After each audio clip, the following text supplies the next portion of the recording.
Hello, fellow overthinkers, metalheads, and neurodiverse people of all ages and genders. My name is Chris.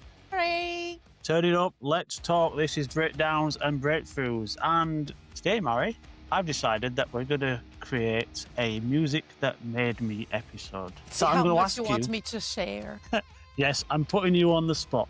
So today, I have a list of 6 questions that I am going to go through. And they're not all answers metal related. It's just mainly all music that made you throughout your life. So my first question I have for you is, what is the first song that got you into metal? Okay, that's a bit difficult because I think most of my friends and the people listening to us already know I am Brazilian. So I grew up in Brazil. I moved abroad when I was about 22.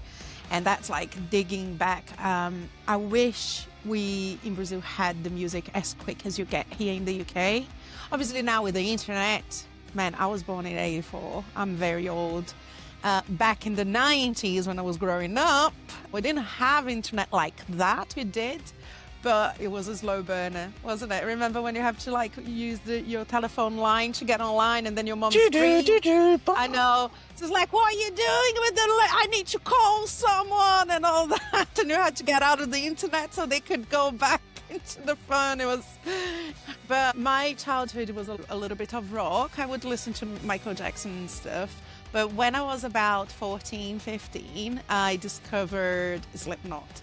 So when I was about 12 to 13, I was listening to Metallica. I would listen to Nirvana, and then I started on the grunge side of things. I guess that most people would listen to grunge first, but especially in the 90s, right?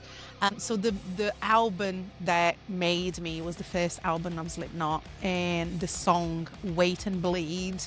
It was released in 99, so I was 14, 15, and it was my era of identity forming kind of thing.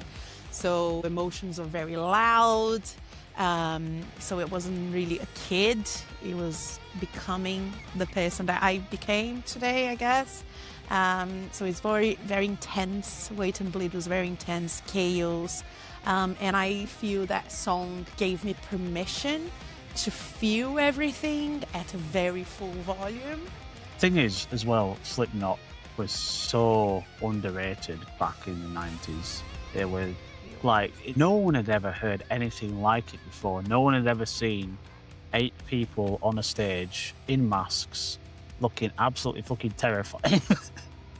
And then just playing the heaviest fucking music. And I think every child around 15 and 16-year-old, the rebellious children, the more alternative children, just wanted a release, and well, Slipknot definitely gave it to them, didn't they? Yeah, it gave me, that's for sure. I think that if we go inside of the lyrics of Wait and Bleed, it's like you feel a little bit trapped inside of your own head, so you lose control of your thoughts, and I think that's very typical for a 14, 15-year-old, isn't it? So it was like you're not a kid anymore, but you're not an adult anymore yet, isn't it? So it's the identity fragmentation, and there is a part of the song that says, I felt the hate rise up in me. And it's just like, obviously you're not going to go out hitting people, and your emotions you're not emotionally intelligent when you're 14, right?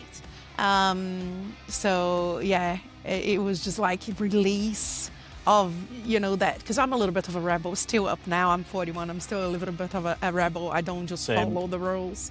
I question. I was like, why? No, but what about this and that? And so I think that was coming out of me at the point, isn't it? And the line as well. Oh, so this anger, this confusion is not just me being broken. So it's kind of, you're not broken yet because you haven't lived. I think I'm broken now. You're not lived, no. You haven't lived that long to be broken, so it's great. It was very, I bonded with that song. Obviously that song at that time, I think most people that were listening to Slipknot were listening to that song, but I think that has a lot of emotion there. It's a great, amazing song.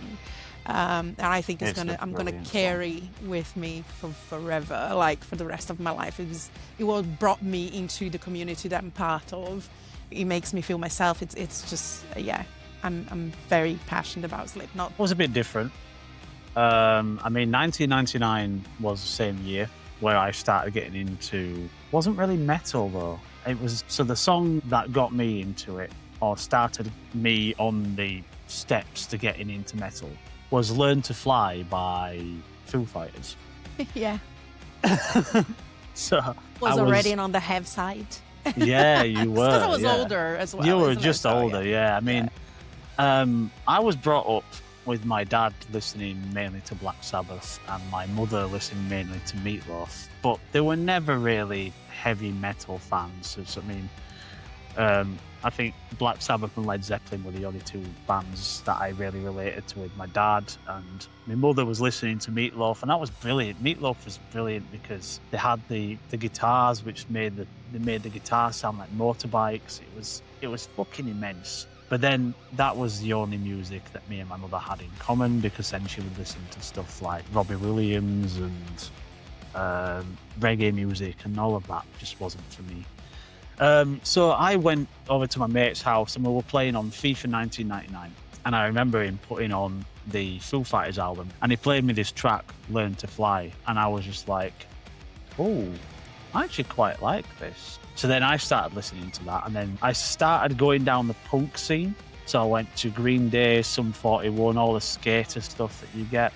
And then I moved up into new metal because Sum 41 took me to Limp Bizkit, because that was also technically new metal but skate at the same time. Yeah. And Limp Bizkit took me to Linkin Park.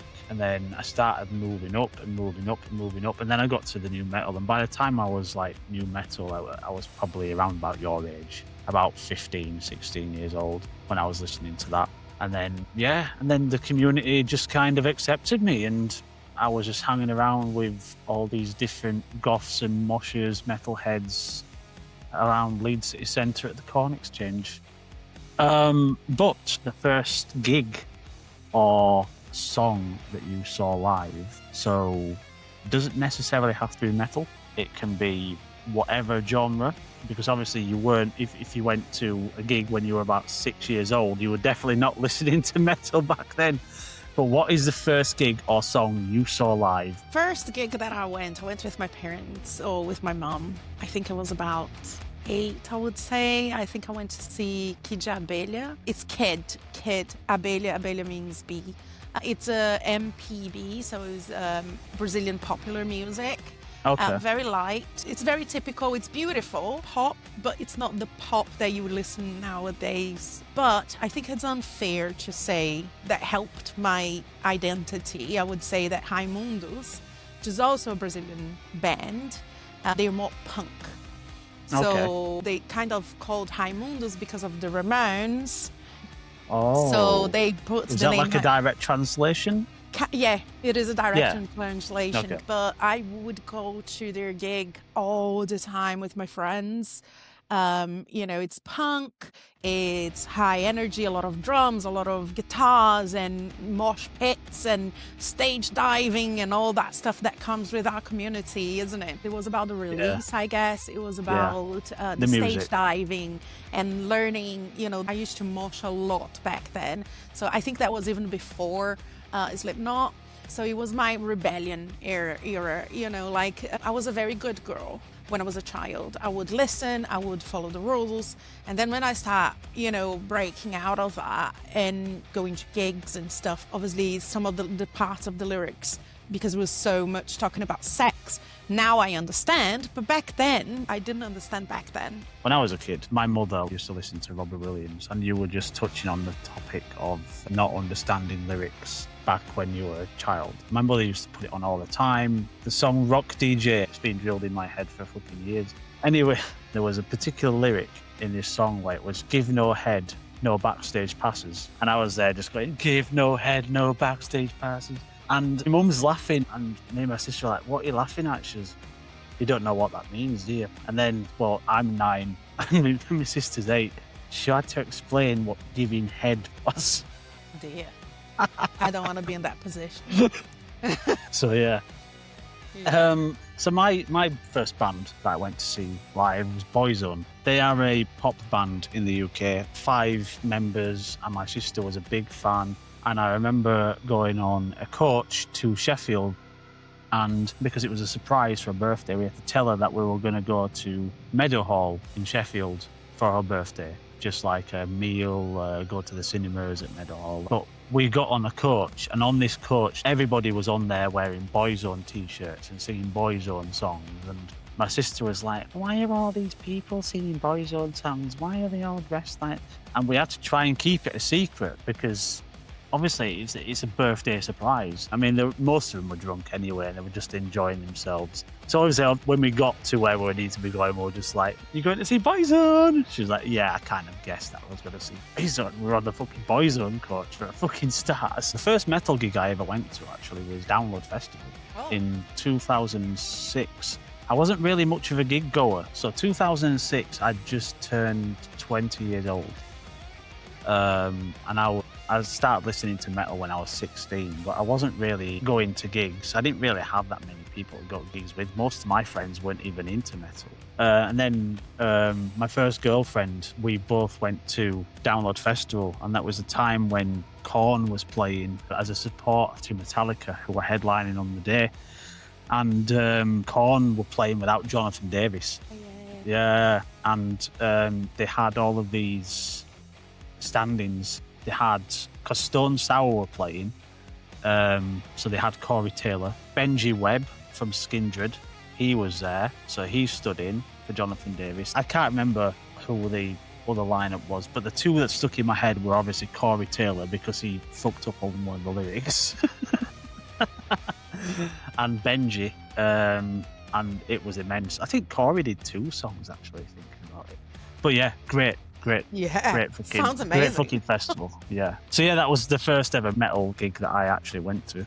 But what was the song that got you through your lowest point, Marilia Frage? Christopher Whelan. Yeah, so I think the lowest point that I can associate with the song, it was throughout my divorce and finding out about my depression. So I would link that to the song by I Prevail, Let Me Be Sad. I don't think it's just associated with my ex-husband per se, but it's associated on how I felt at the time. So one thing that, why I listened to it so much was it's not about fixing my life, it's just permission to feel. Yes. So when they say, like, let me be sad even just for a little while, it's just how I wanted to just be able to feel like that. So that song was on the repeat for nearly a year, if not more. It gave me permission to stop pretending that everything was okay. I didn't need solutions. I just needed space to feel how I was feeling, because I had someone at a time that was really insisting of being with me, even though I was trying to heal from my past relationship. But apart from that, if you want to have a laugh and make fun of me, yes. At that time, knowing her. So I was listening to a lot of Whitney Houston as well. And And funny enough, it wasn't that one. It was another one that I forgot the name, so it doesn't really matter. But I think it was just the voice, Whitney Houston voice. She was amazing. Even though it's not really aligned to what we listen to, she has fucking amazing voice, isn't it? And so passionate. Yeah, the song that got me through my lowest point. So I started getting into Sleep Token around my divorce, which was about 3 years ago now. So the whole Sleep Token discography, and this is before Even in Arcadia came out. I think they had just released Take Me Back to Eden. Even in Arcadia, I mean, when that came out, I was going through something else, and that got me through that. So anything Sleep Token kind of takes me through. Again, the permission to feel thing, because you know what Sleep Token lyrics are. they are just all feel. They are just the lyrical geniuses, aren't they? Lyrical geniuses that can just make anything work. And it's not just metal, it's everything. But Take Me Back to Eden must have just come out. I'd listened to the whole album, and the final song, Euclid, and there's a part right at the very end where they sing the first verse alongside the chorus, and it just works, and it just comes to this massive climax at the very end, and it's just like boof, and it just hits you, and it's like, oh my, I'm gonna fucking tear up now. it's so good. It's a perfect fucking song.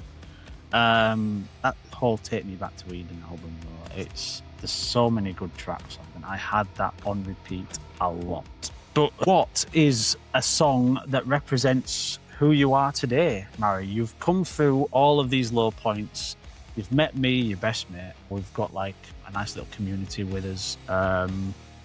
What is a song that represents who you are? Who I am now? Present time. Yeah. Today, right now. I would say,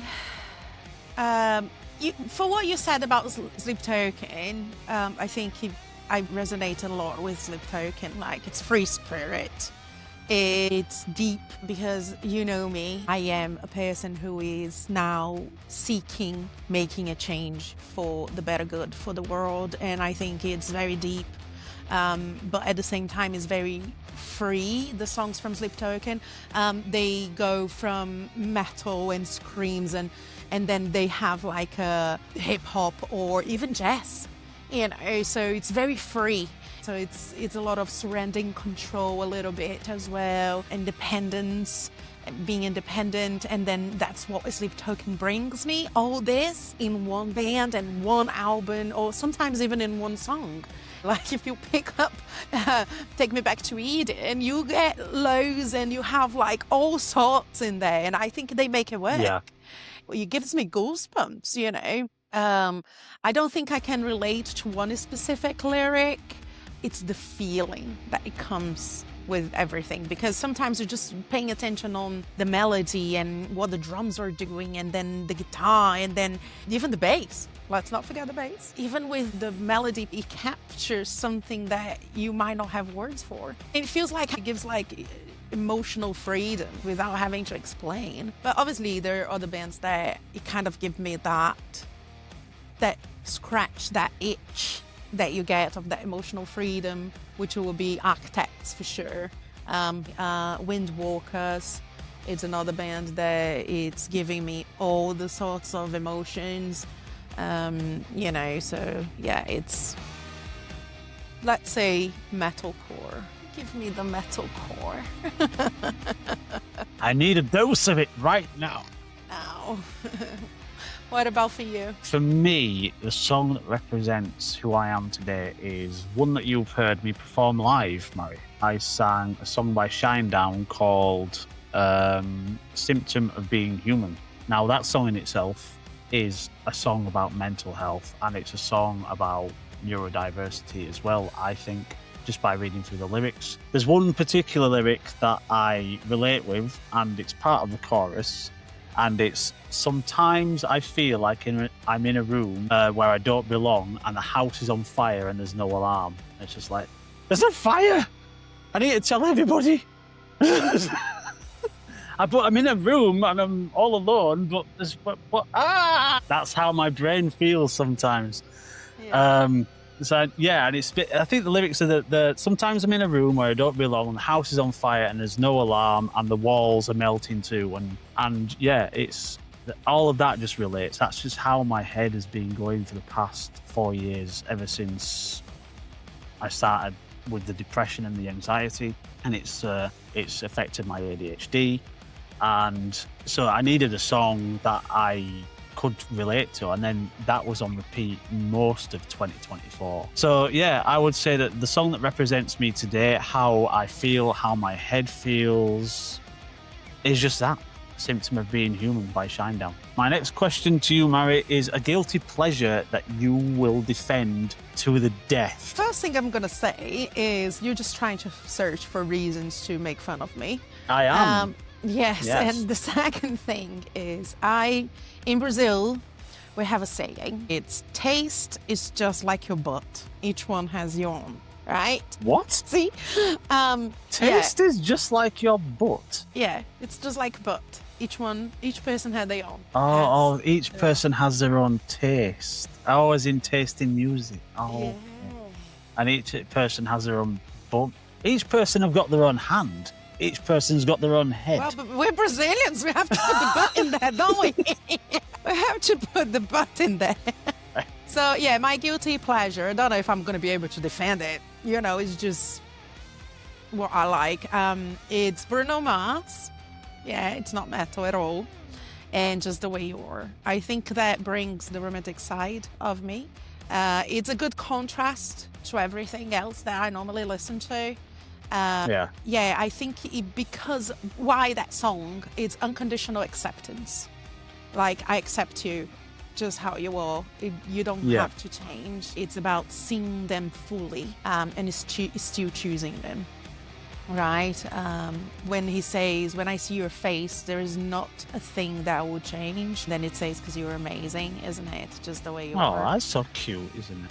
I know. It's my romantic side, I think. I think that deep down, everybody wants to feel like that. Yeah. You know, they're accepted just the way they are. So for me, my guilty pleasure. So my guilty pleasure is anything 1980s. And I will defend this to the death. That the 80s, in terms of music, there is no other decade. And somebody come at me and say, all right, well, the 70s was better. Somebody come at me and say the 90s. But no, completely disagree. And I was only born in 86. But the 80s music is amazing. You were not born in 86. You were born in like 1971 or something. Yeah. But the music in the 80s, I think it's just like that, all of that synth music that you hear on Stranger Things, all of that synthy stuff. Stranger Things wasn't something that got me into it. I was already into 80s music at the time. So they had like stuff like Walk Like the Egyptian by the Bangles, Footloose by Kenny Loggins. Then you had like the dance tracks which were out. I think Pump Up the Jam was like 89, and all of this, it was brilliant. And then in like the late 2000s, there's an artist, The Weeknd. Yeah. Have you heard of The Weeknd? It's a rock. He played, well, he's not rock, is he? He's like, I think he's more hip hop or something. But he created a track called Blinding Lights. That track. I don't know if you've heard it. And all that just brought 80s vibes to me. And it was released in like 2023 or something. And it just reminded me of the 1980s because it had like a synth. I think it's like one of the most popular songs on Spotify at the moment. If I'm having like a down day and I want a really upbeat at work, then I won't listen to any metal. I would just go straight to my 1980s hit list and I would just play all of that. Even the rock from the 80s was good. When it comes to 80s songs, music in general, I think that the Brits do it better. I love the pop rock kind of songs like, what's the name of the band? Everybody Wants to Rule the World. Head Over Heels as well is another song of them. I don't know. Duran was another one that I liked as well. Looking over so many things I don't want to say. Welcome to karaoke with breakdowns and breakthroughs. I just want to use your love tonight. What's the I know name what of the song band? you're talking about. I can't remember. I don't want to lose your love. I love that type of song. I used to listen to that. If you know the name of the band, if you're listening to this and you know the name of the band that Mari's trying to sing, drop a comment. Drop a comment. I'm a terrible singer, so we can cut this off.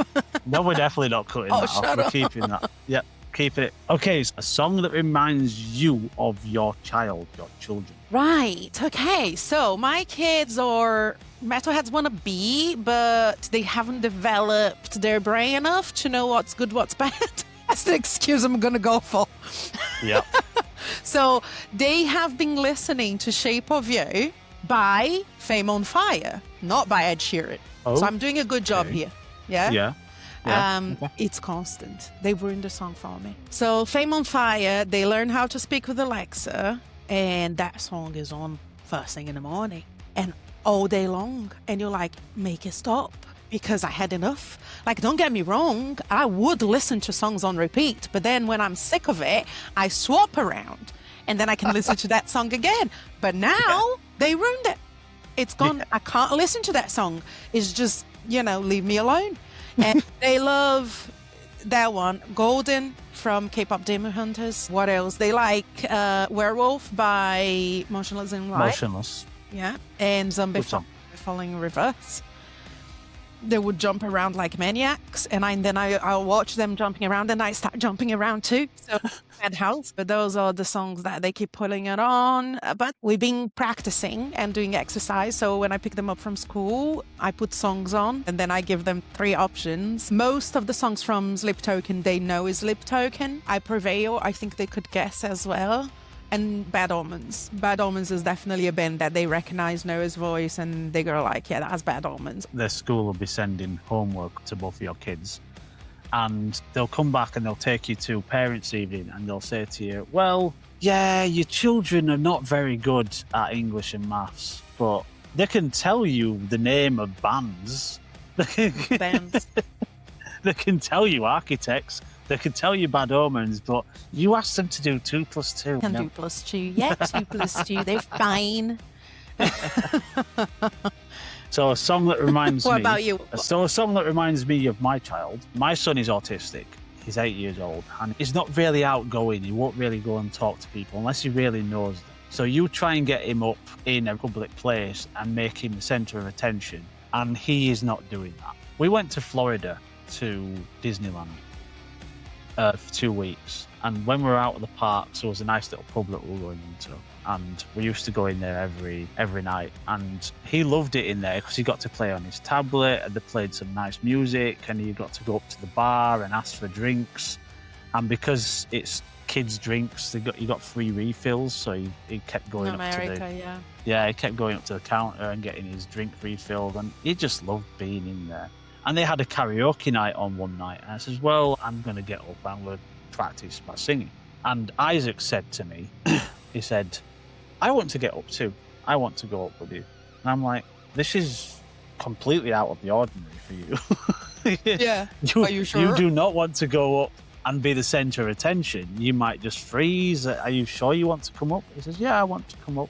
And I said, well, what song do you want to sing? He went, I want to sing 500 Miles. By, I would walk 500 miles. Yeah. And I was like, well, I'm pretty sure they've got that, so let's ask for it. So you imagine now, my family in this pub, who know my son, autistic, does not want to be the centre of attention, get up on stage with me singing 500 Miles, and for him, an 8-year-old, to get the whole pub going, da-da-da-da, da-da-da-da. Oh, mate. Honest to God, loved it. My whole family was in tears because I'd never seen it before. There's everybody in this pub cheering on my autistic child, and he's doing an amazing fucking job. I'm like getting emotional just thinking about it. Oh, that is so sweet. So yeah, a song that reminds me of my child is 500 Miles. Yeah. And if we do karaoke again, I'm doing it again. Right then, Mary. Well, that's comes to the end of the questions. It's been a pleasure chatting through and hearing your music that made me questions answered. So it's been brilliant. Did you enjoy it? Yeah, it was great. Yeah, just remembering and all those nostalgic feelings and stuff when I was a kid and building up who I am now. Yeah. Cool. Right. Thanks, Mary. That was a brilliant discussion. And fellow overthinkers, metalheads, and neurodiverse people. This has been Breakdowns and Breakthroughs. I am Chris, and this has been Mary, and we'll see you in the next one. Bye.